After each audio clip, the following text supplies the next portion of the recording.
Well, good evening, everybody. We feel very relieved tonight. The Democrat shutdown is finally over, thanks to House and Senate Republicans who stood together to get the job done. Absolutely no question in anybody's mind now that the Democrats were responsible for this. What happened? Millions of American families went without food on their table.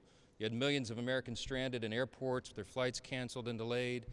You had troops and federal employees wondering where their next paycheck would come from. The Democrats openly admitted, many of them said it in their own words, that they used the American people as leverage in this political game. They knew that it would cause that pain to the people, and they did it anyway. They did it for their own selfish purposes, their political purposes, and it was a game they played with real people's lives. It's something that is very difficult to forgive. I want to say that all this was utterly pointless and foolish. This outcome was totally foreseeable. I said that this would be the outcome when all this began back in mid-September. They did it anyway. Democrats admitted that they used the people as leverage, and they got nothing for their selfish political stunt here. They didn't achieve anything with this at all. And anyone who studied history would know that shutdowns never yield any positive result. It just hurts people.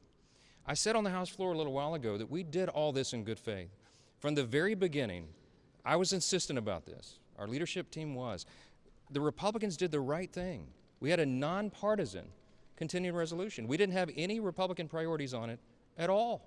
We just said, in good faith, let's keep the lights on. Let's keep this going for another 7 weeks so that the Congress can do its work, so they can get back to the regular appropriations process, the way that it is supposed to be done for the people, so that we're good stewards with their money. That hasn't been done here in a long time. And we said we want to get back to that. Now, I'm pleased that tonight on the CR we had 3 appropriations bills that we'll send over to the President's desk in just a short amount of time tonight to get signed into law. That's an innovation too. As you all know, it's been years since Congress actually did separate appropriations bills. I'm proud of that achievement, but I'm really sad that it took us so long to get here. It was so much pain that had to be endured to get to this point. Voters are going to remember which political party played games with their lives. They're going to remember that they did this for their own selfish purposes so that they could look tough to the radical elements of their base, and real people suffered because of that game. So now that we've got the lights back on, we've got the government reopened, the President will sign that triumphantly tonight, and Republicans will get right back to the work that we promised the American people that we will do. We're going to deliver for the American people, as we have been doing. And I'll leave you with this thought. There's a split screen in America right now. There's a split screen. On one side of the screen, you have President Trump and the Republican majorities in the Congress and the Senate and the House doing the work for the American people. Look what we've achieved in the first 10 months of this year. You can make an argument that it's the most productive season for a new Congress and a new presidency, a new administration, at least in the modern era, maybe of all time. Just in this short amount of months, we got the border secured. We fulfilled that promise. We are working on the crime crisis around the country. We have new trade agreements. We have a return to American energy dominance. We have cut taxes, the largest tax cut in U.S. history in a literal sense. We're cutting regulations. We're ending fraud, waste, and abuse out of government. We're shoring up the safety net programs like Medicaid so that it's there for the people that desperately need it, and it is not being abused by illegal aliens and by young able-bodied men who are not eligible to receive that. We are doing all this good work. The President, meanwhile, is using his authority to change the world, literally. He has ended 8 wars around the globe. All of this is happening on the Republican side and so much more. That's on one side of the screen, and on the other is the Democrat Party. And what have they done? What do they have to show for the last 10 months of government here? They shut the government down. They voted 15 times to close the government and exact that pain on everyone. We can never forget that. They haven't achieved anything beyond that except pushing ICE officers around and really spurring on political violence. So I want to say that there's a reason the Democrats are in disarray right now. There's a reason they don't have an identified leader of their party. There's a reason that their favorability, even amongst those in their own party, is at lowest of all time.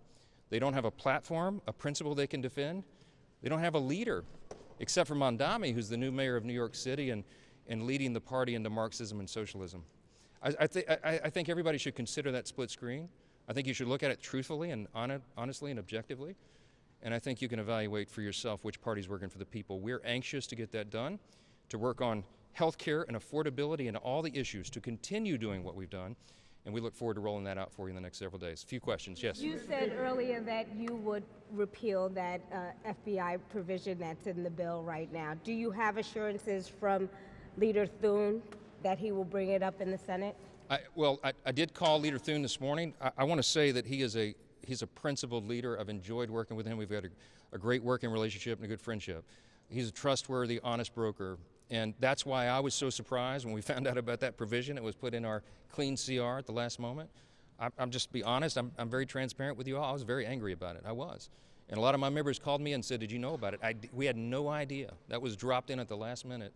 And I did not appreciate that, nor did most of the House members. Many of them are very angry about that. So we will be bringing that up. We'll probably pass it on suspension early next week, and we'll send it over to the Senate. I had a conversation with Leader Thune early this morning about it. I think he regretted the way it was done, and we had an honest conversation about that. I didn't ask him for any commitment at that time because I had a lot on my plate today, and I've been busy ever since that conversation we had early this morning. But I'm going to speak as truthfully to him as I am to all of you and tell you that I think that was way out of line. I don't think that was a smart thing to do. I don't think it was the right thing to do, and the House is going to reverse it. We're going to repeal that, and I'm going to expect our colleagues in the Senate to do the same thing. Mr. Speaker, you're for full transparency. So why not just urge all your Republicans to vote for this Massey Connell bill on the Epstein files next week? Put out all the files. Let the American public judge for themselves what these files are all about. Thank you for asking the question. We have been for maximum transparency of the Epstein files from the very beginning. What I was opposed to is the reckless disregard that was used in drafting the discharge petition. And we've been over this many times, but it was not drafted in such a way that it would adequately protect innocent victims. We have a responsibility to do that. There's as many as 1,000 women, by some estimates, of people who have been victimized because of the sex trafficking and Epstein and all these horrendous, heinous crimes, and we can't have them subjected to any further harm. So we wanted to make sure that they were properly, whose names were properly redacted out of the files. But the discharge petition is not only reckless, it is also a totally moot point. The Oversight Committee has been working, as you all know, around the clock, working on this. And you have some of the toughest members of Congress on the Republican and Democrat side who are working in bipartisan fashion to go through and release those files. As we stand here tonight, I think we're up to over 50,000 pages of records that are out in the open. You can go online tonight if you're at home and go through it yourself. And the Epstein estate files thus far has been the biggest tranche of important information. We found that outside of the scope of the discharge petition because it was never even anticipated or included in the discharge. The Oversight Committee, well, let me finish. The Oversight Committee has been digging into that, and some of the most valuable information was in the estate files. It includes Jeffrey Epstein's own personal logs, his travel logs, his financial ledgers, his daily calendar. All this is now out in the public, and more is to come. Chairman Comer of the Oversight Committee has done an extraordinary job. You have, again, some of the most notable members in Congress working on that around the clock, and they will continue to have full disclosure. I want to say this tonight, and I think this is a shame to a lot of the Hill Press Corps. I'm not going to name any of you by name, but I haven't seen many stories written yet about the fact that we put the discharge up for unanimous consent on the floor tonight. The Republicans, the Speaker, and the Republicans asked for unanimous consent to just go ahead and pass the discharge because I think it's a moot point. The Democrats objected to the unanimous consent. Nobody's written a story about that. That's stunning to me. How can you miss that? If it was about transparency, if it was about full disclosure, there's two questions you should ask every Democrat in the House and Senate. Why didn't you bring this up during the 4 years of the Biden administration when the Biden DOJ had all these records the entire time? Nobody ever said a word about it. They didn't care. Now it's the biggest thing in the world. Didn't matter at all when Joe Biden had the files. And secondly, if they're for transparency and they really want all this to be out and there's such this urgency, then why did they vote down the unanimous consent to pass the discharge petition tonight? I can't answer that question, but they should. And every one of you should ask them about it. Yes. Thank you. There are several members of your own conference that support at least a one-year extension of ACA subsidies. Others have alternative plans. Now that you're beyond this and as January 30th deadline looms, are you willing to put any one of those measures potentially on the floor? I've been asked 100 times whether I'll commit to putting any ACA extension on the floor. What I have said from the very beginning, and we were consistent about this, and you all know from day one, the first order of business was to get the government open and working for the people again. It's the most basic responsibility, and we finally got that done tonight. And I said, as soon as the government was open, we would turn our attention to health care and all the other issues that are out there. We are willing to work and have always been willing to work in good faith with anybody in this building who wants to bring down the cost of health care. The Unaffordable Care Act, the ACA, did exactly the opposite of what they promised it. When the Democrats passed their health care law back in 2010, you all remember, the average American would have their premiums reduced by $2,500. They swore to you, and that was not true. And I think the people that drew it up knew it was not true in the very beginning. It was a lie. The people that were the architects of Obamacare, of the ACA, wanted single payer. They designed a system that they knew, they had to know, because they're really intelligent folks, was going to implode on itself. They knew that it was not sustainable. And what has happened since that time, and we're going to be going through this in great detail next week, get ready. We're going to take you through a timeline of who destroyed American health care. And I'll give you a hint. It didn't have anything to do with the Republican Party. It was the Democrats. They're the ones that gave you the Unaffordable Care Act. They're the ones that have been trying to subsidize it and prop it up and add to it ever since. We're the ones that have been trying to fix it. The Republican Party has. What has happened since the Democrats wrecked American health care is that your premiums have gone up by some cases 60%, in some cases more. And it's going to go up further. So their solution is right now they want to subsidize it further. They want to subsidize insurance companies. They want the COVID-era extension that was created by the Democrats themselves. They created the subsidy. They're the ones that put the expiration date of December 31 of 2025 on that. They knew it wasn't going to be permanent because it was a boondoggle. And now they're trying to claim it's Republicans' fault? The Democrats created it. The Democrats broke it. The Democrats are driving your cost up. Who are you going to trust to fix health care? It's the Republican Party. Because we have volumes of ideas on how to do this, on how to fix it, on how to drive costs down, and how to increase access to care and quality of care, and you're going to see all that vigorous debate. So the answer to your question is, am I going to guarantee a vote on ACA unreformed COVID-era subsidies that is just a boondoggle to insurance companies and robs the taxpayer? We got a lot of work to do on that.